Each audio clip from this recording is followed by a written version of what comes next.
The world is full of paths, but not all of them are worth taking. This is true path travel, real places, real journeys, real perspective. A city is a living thing. It breathes, it grows, it reaches.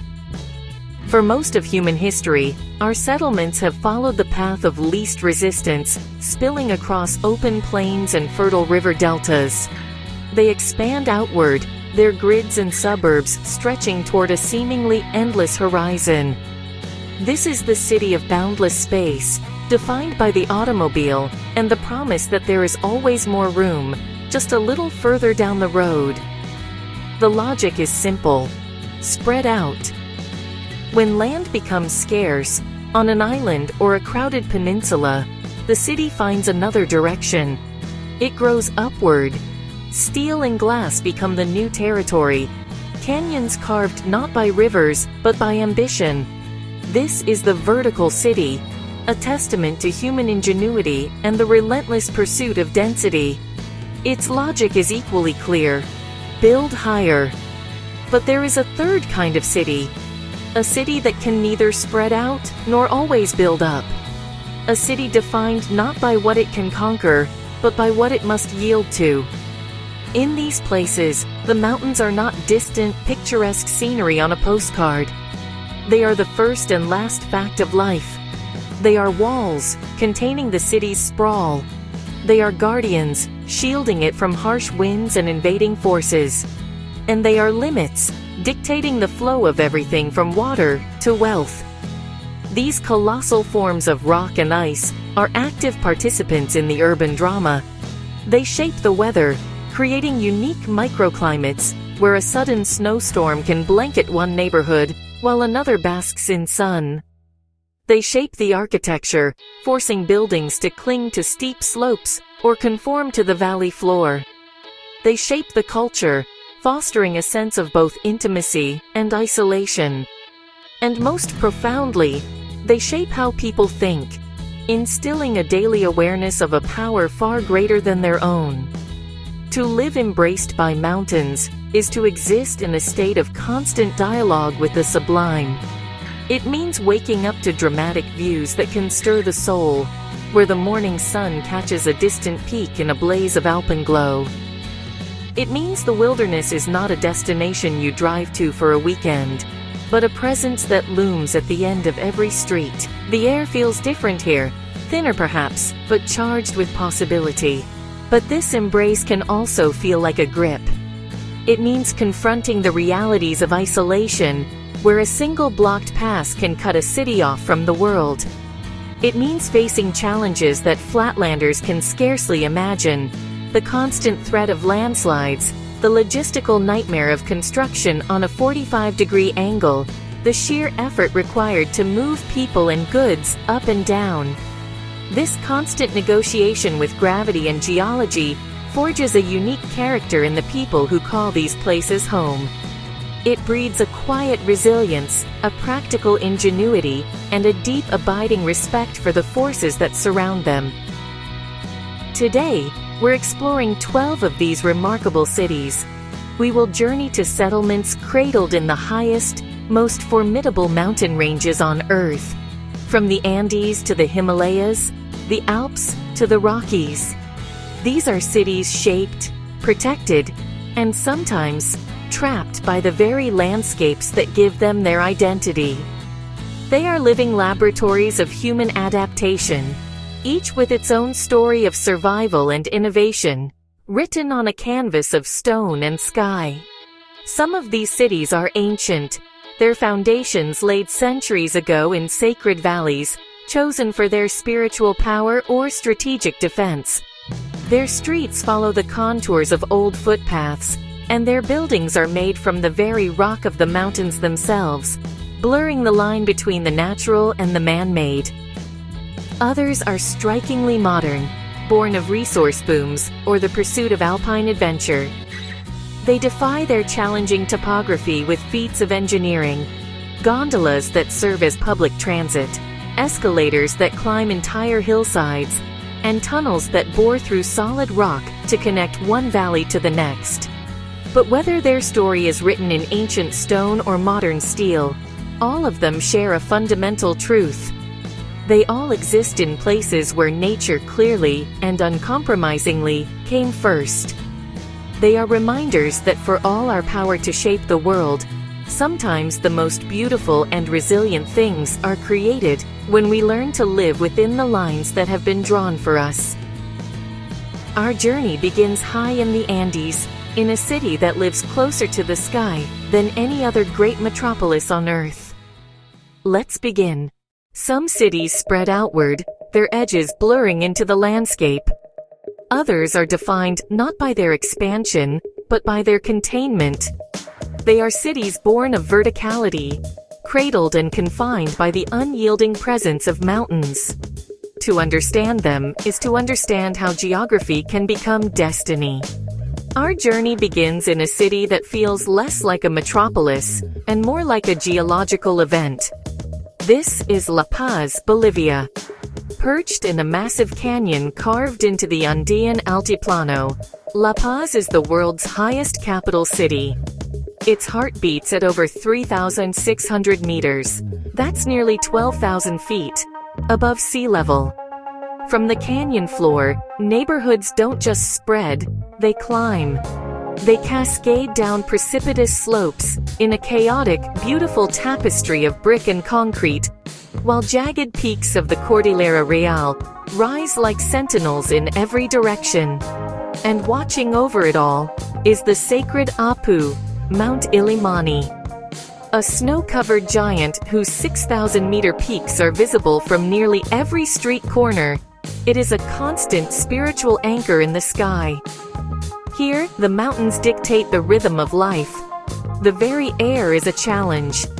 Oxygen is thin, a fact that greets every visitor with a shortness of breath and a pounding heart. For locals, it's just a part of existence. They have adapted over generations, developing larger lung capacities to thrive in the rarefied atmosphere. This is a city built for the resilient. Getting around is a vertical puzzle.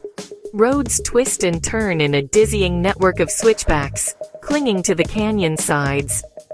The constant climb puts a strain on engines and brakes, creating a unique urban symphony of revving motors and hissing air brakes. But the city's most ingenious solution to its topographical challenge lies not on the ground, but in the air. This is Mi Teleférico, the world's largest urban cable car network. Where other cities build subways, La Paz built a transit system in the sky. These gondolas are the city's lifeblood, connecting the lower, more affluent neighborhoods with the sprawling heights of El Alto. It's more than public transport. It's a social equalizer, a symbol of modern ingenuity in an ancient landscape, offering breathtaking democratic views to every passenger. This blend of old and new defines the city's character. Down in the bustling markets, Aymara traditions persist. At the Mercado de las Brujas, vendors sell herbs, potions, and dried llama fetuses, offerings to Pachamama, or Mother Earth, a practice that connects the urban present to a deep, indigenous past. As dusk settles, the city transforms. The harsh angles of the day soften, and La Paz begins to glow. Lights flicker on, tracing the contours of the canyon until the entire basin shimmers, contained within the dark silhouette of the mountains, like a bowl filled with fallen stars. You quickly realize that La Paz isn't a city simply near the mountains. It is a city that exists within them, shaped by their altitude, their steepness, and their silent, watchful presence. From this high-altitude basin, our journey takes us to another valley, one cradled by a different, yet equally sacred mountain range. Kathmandu sits in a natural valley, fully enclosed by the Himalayan foothills. While the world's tallest peaks rise farther north, the surrounding mountains define the city's spiritual and cultural heart. For centuries, this enclosure protected Kathmandu from outside influence, allowing its temples, rituals, and traditions to endure. Mist rolls through the valley each morning. Prayer flags flutter against green ridges. The city feels ancient, partly because the mountains slowed time. Kathmandu is surrounded by mountains that aren't just physical, they are sacred. Innsbruck sits in the Inn Valley, completely enclosed by the Alps. From the city center, mountains rise almost straight upward, snow-covered in winter, green in summer. What makes Innsbruck unique is how seamlessly city life blends with alpine terrain. You can walk from historic streets directly onto mountain lifts. The mountains shape everything here: architecture, transport, lifestyle. At sunset, the Alps glow pink and gold, framing the city like a living painting. Innsbruck doesn't fight its geography, it embraces it. Sarajevo lies in a narrow valley, surrounded by the Dinaric Alps. These mountains once hosted Olympic ski slopes, and later became silent witnesses to war. Today, they still encircle the city, forested and quiet. From nearly every street, you can look up and see mountains rising above rooftops. The sound of church bells and calls to prayer echoes through the valley. Sarajevo's mountains feel close, emotionally and physically. They've seen everything. And the city remains. Thimphu is one of the world's most unusual capital cities. Hidden deep in the Himalayas, it is surrounded by forested mountains and sacred peaks. There are no traffic lights here. Buildings follow strict traditional designs. Development is carefully controlled to maintain harmony with nature. In Bhutan, mountains are not resources, they are spiritual guardians. Morning fog drifts through valleys. Monks walk quietly through town. Thimphu feels protected, isolated, and intentionally calm. Medellín sits inside the Abura Valley, enclosed by steep green mountains on all sides. Once known for violence, the city reinvented itself, partly because of its geography. Mountains forced vertical growth and inspired creative solutions: cable cars, hillside escalators, and elevated public spaces. At night, city lights trace the valley's edges, clearly showing where the city ends and the mountains begin. Medellín proves that mountains don't limit progress. They inspire innovation. Queenstown feels almost unreal.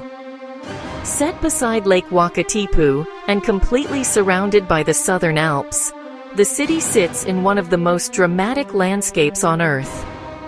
Mountains rise sharply from the lake, creating a sense of enclosure and intensity. This geography turned Queenstown into the world's adventure capital. Skiing, hiking, bungee jumping, and paragliding all exist because of the surrounding peaks. Every view feels cinematic. Every road feels intentional. Queenstown isn't just surrounded by mountains, it's defined by them. Chengdu lies in the Sichuan Basin, surrounded by mountain ranges that separate it from much of China. To the west rise the Tibetan Plateau and Himalayan foothills. Other rugged ranges form natural barriers in all directions. This enclosure protected Chengdu from harsh climates and invasions, allowing its culture and cuisine to flourish. The city is known for its relaxed pace, spicy food, and deep traditions. The mountains don't dominate the skyline, but they quietly protect the city's identity. Arequipa is surrounded by volcanoes. Built from white volcanic stone, the city sits beneath towering peaks like El Misti, Chachani, and Pichu Pichu. These volcanoes dominate daily life, visually and psychologically. Earthquakes are common, eruptions are possible, and yet the city thrives. Arequipa shows humanity's ability to adapt, even when living under constant geological tension. Ulaanbaatar sits in a broad valley, surrounded by rugged mountains and open steppe. While the city itself is harsh and cold, the surrounding ranges shield it from extreme winds. In winter, temperatures plunge. In summer, the landscape opens up. Mountains frame the city like silent observers of Mongolia's nomadic past and urban future. Ulaanbaatar feels isolated, but grounded. Salzburg lies along the edge of the Eastern Alps, surrounded by rolling mountains and steep cliffs. The city's Baroque architecture sits perfectly against the alpine backdrop. From the historic center, fortress walls rise toward mountain ridges. Music, history, and geography blend seamlessly here. Salzburg feels elegant, but enclosed. A city where mountains quietly shape beauty rather than dominance. Mendoza sits at the foot of the Andes, surrounded by arid foothills and towering peaks. This geography makes it one of the world's premier wine regions, fed by glacial meltwater from the mountains. Beyond the vineyards, the Andes rise sharply, forming a dramatic boundary between Argentina and Chile. Mendoza feels wide open, yet clearly contained by the mountains beyond. Our journey through these mountain-cradled cities comes to a close, but the echoes of their stories remain.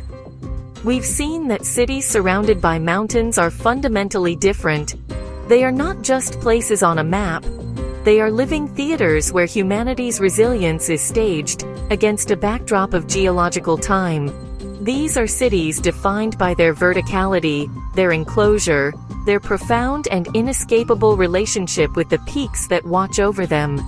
They feel protected, held in a stone embrace, yet simultaneously constrained, their growth dictated by the unyielding lines of a valley floor or a canyon's edge. This duality is the core of their identity. In La Paz, we saw a city that climbs, its lifeblood flowing not through sprawling highways, but through the sky, on the world's most extensive urban cable car network.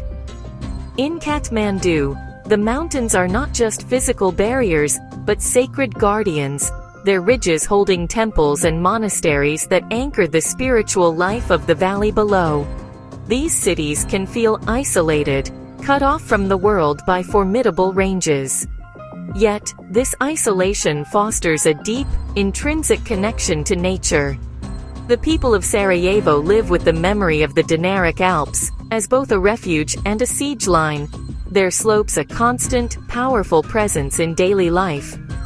In Thimphu, the mountains are woven into the very fabric of law and culture, mandating traditional architecture and preserving a sense of harmony that has resisted the frantic pace of the outside world. Mountains shape how these cities grow, how their people move, and how their unique cultures survive and evolve. In Medellín, the steep slopes of the Abura Valley, once symbols of exclusion, became conduits for connection through innovative escalators and metro cable lines, a testament to social urbanism. In Queenstown, the dramatic peaks of the Southern Alps aren't a barrier, but the main attraction, fueling an entire economy built on adventure and the sublime beauty of the landscape. The mountains influence everything, even the food on the table and the rhythm of life. The protective ranges around the Sichuan Basin give Chengdu its humid climate and a sense of self-contained calm, creating the perfect environment for its famously bold cuisine to develop in relative isolation. In Mendoza, the colossal Andes are not just a backdrop, they are the source of life itself. Their snowmelt channeled through ancient irrigation systems to turn a desert into one of the world's great wine capitals. From the harmony of music and geography in Salzburg, a city that feels like a perfectly composed piece of art, to the stark realities of Ulaanbaatar, where the valley concentrates the winter cold, and the challenges of a nomadic past meeting a dense urban future, the story is the same. The mountains are a character in the city's narrative, an active participant in its daily drama. They are the silent witnesses to history, the providers of resources, and the arbiters of space. To live in such a place is to have a constant reminder of your own scale, to understand that the world is governed by forces far older and more powerful than human ambition. It fosters a unique psychology, a blend of pragmatism and reverence. You learn to adapt, to innovate, to build upwards when you cannot build outwards. You learn to read the weather in the clouds gathering on a summit, to respect the power of an avalanche or an earthquake, and to find beauty in the stark, vertical lines that define your horizon. In an age of digital placelessness and global homogeneity, these cities stand as powerful rebuttals. They remind us that even today, in our hyper-connected 21st century, geography is not a footnote. It is destiny. It still decides where we can build, how we must live, and ultimately, who we become. The mountain is the city's foundation, its boundary, and its soul. Thanks for traveling with True Path Travel. Subscribe for weekly journeys from city to wild. New episodes every Friday.